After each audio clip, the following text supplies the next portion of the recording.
Janeiro. Va por todas las playas que tiene Brasil.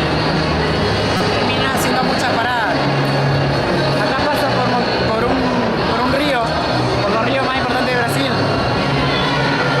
Hasta llegar a Venezuela.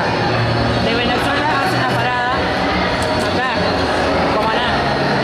De Cumaná sigue por las mismas costas y termina acá, en Maracaibo, cruzando el río. De acá ya yendo para abajo, por la misma ruta de la 65, termina por acá. O sea, va siguiendo, pero hace distintas escalas.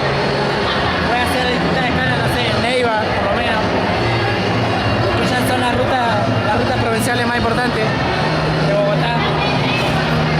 Va siguiendo por la misma ruta, pero cambia, el nombre cambia la ruta. Se llama la ruta E35.